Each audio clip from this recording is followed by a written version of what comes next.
से। सबसे पहले मैं माफ़ी मांगना चाहूँगा, काफ़ी आप लोगों को वेट करना पड़ा। सुबह 6 बजे चला हुआ था एक्चुअली, बट कावड़ एंड लगातार बारिश की वजह से काफ़ी बीच में टाइम लग गया मुझे। मैं डॉक्टर गौरव बंसल हूँ। I am neurosurgery and spine surgery का मैक्स वैशाली का head of the department and neurosurgery की पूरी टीम को वहाँ पर मैं संचालित कर रहा हूँ। तो बेसिकली पहले सिरसा से पुराना मेरा रिश्ता भी रहा है। कुछ अराउंड 10 इयर्स बैक तक मैं सिरसा में प्रैक्टिस भी किया कुछ दिन तक एंड कई सालों तक rather, and then around 10 years back मैं दिल्ली चला गया था, तो वहाँ मैक्स में अभी मैं अपनी प्रैक्टिस कर रहा हूँ। खैर, आज मैं यहाँ पर ये बताने आया हूँ कि यहाँ पर हमने मैक्स की तरफ से रेगुलर हर महीने के दूसरे इतवार को ओपीडी शुरू की है, जिसमें बेसिकली न्यूरो एंड स्पाइन संबंधी सारी जो भी बीमारियां हैं जिनका इलाज छोटे शहरों में या पेरिफेरी में अवेलेबल नहीं है, वो चीज़ की मैं यहाँ पर ही पेशेंट बहुत आते हैं, क्योंकि यहाँ से काफ़ी पेशेंट्स वहाँ सिरसा से दिल्ली तक भी आते हैं। तो मैंने सोचा कि मैं ही वापस यहाँ पर हर महीने ओपीडी एक बार करना शुरू करेंगे, और जो भी पेशेंट को हम यहाँ पर सुविधा दे सकते हैं वो यहाँ पर सुविधा देंगे, और जिनको यहाँ सुविधा नहीं अवेलेबल है उनको हम दिल्ली कहते हैं कि वहाँ पर आके हम सर्जरी कर सकते हैं, इलाज कर सकते हैं। तो ऐसे ही एक पेशेंट, rather 2 पेशेंट थे। एक पेशेंट तो यहाँ पर आए भी हुए हैं, एक पेशेंट ड्यू टू बारिश वो नहीं आ पाई हैं। डॉक्टर ममता, वो डॉक्टर हैं अपनी यहीं शहर की, तो उनको दिमाग में प्रेशर काफ़ी बढ़ गया था, जिसपे लगातार सिर दर्द रह रहा था, देखने में दिक्कत आ रही थी। सब जगह उन्होंने पिछले 1-1.5 साल से इलाज करा रही थी, उनको डायग्नोसिस तक नहीं हो पा रहा था। तो मेरे पास उन्होंने कांटेक्ट किया, वहाँ पर हमने उसको डायग्नोज किया कि उनका ब्रेन का प्रेशर इंक्रीज हुआ है विदाउट एनी इन्फेक्शन और विदाउट एनी ट्यूमर। तो उनको हमने एक स्पेशल तरह का प्रोसीजर किया जो कि काफ़ी कम जगह पे होता है। यहाँ पर हमने रीढ़ की हड्डी से पानी के साथ में जो नस कनेक्टेड होती है, वहाँ से एक शंटिंग की हमने पेट तक। उसके बाद उनको काफ़ी रिलीफ मिला, एंड जो उनको सिर दर्द लगाता रहता था, देखने में दिक्कत हो रही, काफ़ी वो रिवर्स हो गई, और आँखों की दोनों पुतलियाँ जो उनमें सूजन आई हुई थी वो भी उनकी रिवर्स हो गई। दूसरे एक पेशेंट जो पीछे आए हुए हैं, वो उनका सर्वाइकल स्पाइन का इशू था, जिसमें उनको रीढ़ की नस में सर्वाइकल में डिस्क खिसकने की वजह से राइट हैंड में काफ़ी पेन था। जब मैंने उनको देखा लास्ट अराउंड 4-5 मंथ्स बैक, तो वो बैठ भी नहीं पा रही थी, दर्द के मारे उनको बोला नहीं जा रहा था। तो उनको मैंने डायग्नोज किया, तो उनको हमने वहीं पर बुलाया मैक्स वैशाली में, उनको सर्जरी की, वो आज आए भी हुए यहाँ पे, and I believe they are comfortable and totally relieve, pain उनको बिल्कुल ठीक है।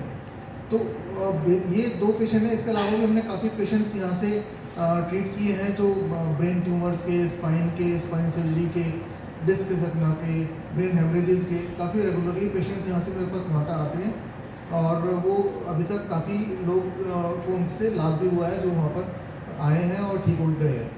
तो बेसिकली मेरी तरफ से सिर्फ यही एक कोशिश है कि मैं सिरसा को वापस अपने तरफ से एक स्पेशलिटी ट्रीटमेंट ब्रेन और स्पाइन की मैं यहाँ प्रोवाइड कर सकूँ, ताकि लोगों को मेरे जो यहाँ पर इतने सालों से मैंने यहाँ पर रहा था, लोग प्यार भी है, लोगों से मेरा लगाव भी है, तो उनको मैं अपनी सोसाइटी को वापस एक सेवाएं दे सकूं, और यहाँ पर जो भी पॉसिबल है वो कर सकूं। तो मेरी दोबारा से ये बताना चाहूँगा कि दोबारा 2nd Sunday off every month मेरी सेवाएं यहाँ पर संजीवनी अस्पताल नियर बस स्टैंड पे अवेलेबल रहेगी, सुबह 10 से 1 बजे तक। Thank you very much. इसके लक्षण क्या है ब्रेन में प्रेशर बढ़ने की?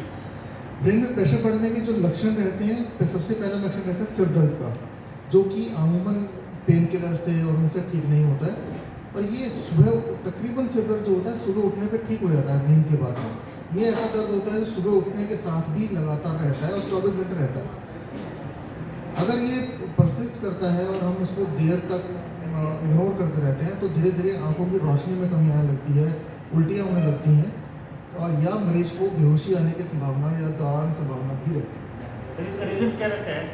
इसका रीज़न, इसको हम इडियोपैथिक हाइपर टेंशन कहते हैं ब्रेन की, जिसका मतलब होता है कि अभी तक साइंस को उसका रीज़न नहीं पता। अमूमन ये देखा गया है कि यंग फीमेल्स में ज़्यादा होता है, 70% यंग फीमेल्स में होता है, 30% मेल्स में हो सकता है, बट एल्डरली और वेरी यंग, मतलब less than 20 years of age में ऐसा बहुत कम देखने को मिलता है। बीच में 20 एंड 40 एज में यंग फीमेल्स में होता है। ब्रेन हेमरेज भी इसी से होता है। नहीं, ब्रेन हेमरेज इसी वजह से नहीं होता। ब्रेन हेमरेज के दो रीज़न होते हैं, या तो जन्म से नस फूली होती है जो फट जाती है, या फिर ब्लड प्रेशर तेज होने से ऑल ऑफ अ सडन में। मोस्ट कॉमन ब्रेन हेमरेज का होता है कि ब्लड प्रेशर की दवाई खा रहे हैं एल्डरली 40 प्लस में, और एकदम से वो चूरन चटनी के चक्कर में किसी ब्लड प्रेशर की दवाई छोड़ दी किसी कहने में, और ब्लड शूट करता है, जिसकी वजह से ब्रेन की नस फट जाती है। सर तनाव, चिंता और अवसाद से बिल्कुल ये हटकर एक ये बीमारी है कि जैसे कि लिखा है दुर्लभ बीमारी है ये, तो इसके क्या सिम्टम्स रहते हैं सर? जो ब्रेन में प्रेशर बढ़ने के, ब्रेन प्रेशर को मैंने बताया इससे कि ब्रेन में प्रेशर बढ़ने के सिम्टम्स, मेन सबसे इम्पॉर्टेंट सिम्टम होता है सर दर्द, उसके बाद लगातार उल्टियाँ होना या देखने में दिक्कत होना। जो तनाव और डिप्रेशन है उसके सिम्टम्स अलग होते हैं, उनमें सर दर्द होता है, पर वो उस तरह से होता है कि सोने से आराम मिल जाता है, दवाई लेने से आराम मिल जाता है। सर देखेंगे इसका फर्स्ट एड क्या रहता है? किसका है ब्रेन प्रेशर का? जी सर। उसका देखिए, पहले तो हम दवाइयों से कोशिश करते हैं कि दवाइयाँ शुरू करने के बाद मरीज को आराम मिलता है, दवाइयों पे कंटिन्यू करते सर हैं। तुरंत पेशेंट को क्या करना चाहिए?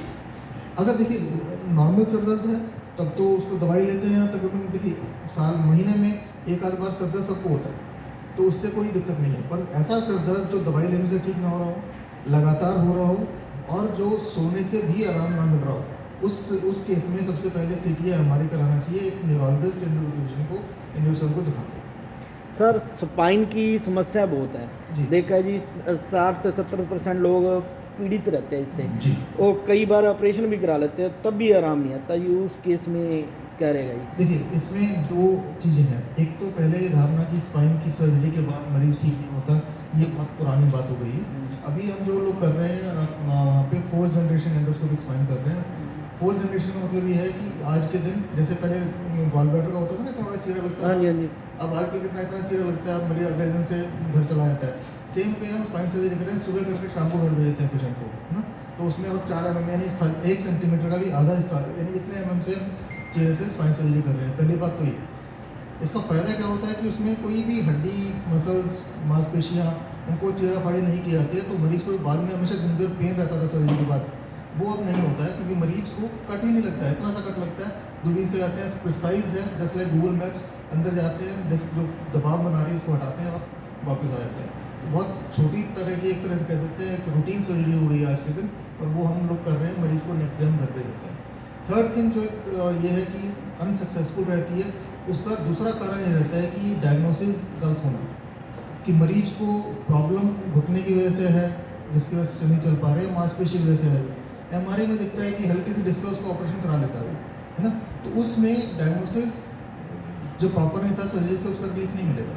तो एक स्पाइन स्पेशलिस्ट जो रेगुलरली स्पाइन कर रहा है ना, जैसे न्यूरोसर्जन हम लोग कर रहे हैं, रेगुलरली स्पाइन देखते हैं कि किस पेशेंट में दवाई चलनी है, किसमें फिजियोथेरेपी होनी है, किसमें सर्जरी होनी है, वो उसकी मरीज के प्रोफाइल पर डिपेंड करता है, हमारे प्रोफाइल पर डिपेंड करता है। प्रॉपर डायग्नोसिस बनेगा तो डेफिनेटली रिलीफ आता है।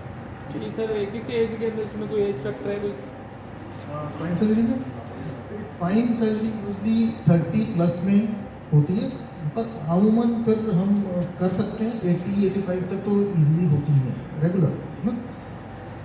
करने को सबसे जो मैंने कम उम्र में किया, 16 साल की बच्ची है, सिर्फ नहीं किया था उसका। 16 साल की लड़की थी, वो इंडिया A के लिए कुश्ती खेलती थी, है ना। तो उसका स्पाइन सर्जरी किया था मैंने अराउंड 4 ईयर्स बैक, है ना। तो अभी वापस वो इंडिया के लिए खेल रही है, मैं नाम नहीं बताऊँगा उनका, ठीक है। सर रिकवरी कितने टाइम में हो जाती है? रिकवरी अगले दिन हो जाती है, सर अगले दिन हो जाती है। हाँ जी।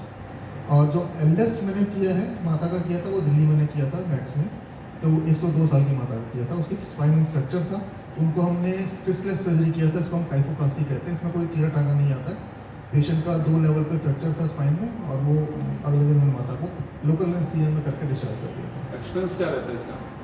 एक्सपेंस डिपेंड करता है कि किस तरह की सर्जरी है, जैसे एंडोस्कोप की है, ओपन है, इसमें इम्प्लांट यानी कि रॉड्स को लगने हैं या नहीं लगने हैं, तो अमूमन 1-1.5 लाख से शुरू होकर 4-5 लाख तक जा सकते हैं। डॉक्टर आपने एक शिक्षा भी RMP के उसके खिलाफ एक अभियान किया था कि आपके पास डायरेक्ट पेशेंट आए, RMP के थ्रू ना आए, जी। जब आपकी वही रहता है या? बिल्कुल, अभी भी मैं रहता हूँ कि पेशेंट को मैं जितना मैक्सिमम बेनिफिट हो सके वो देना चाहता हूँ, कि पेशेंट को किसी को एक्स्ट्रा पैसा ना देना पड़े, किसी को गलत ओपिनियन ना मिले। इसलिए मैं डायरेक्ट प्रोजेक्ट करता हूँ इस चीज़ को कि पेशेंट आए, कंसल्ट करे, उसको जो भी सर्जरी होनी है, मेडिसिन चलनी है, उसको डायरेक्ट वो इलाज का लाभ मिले। ठीक है सर।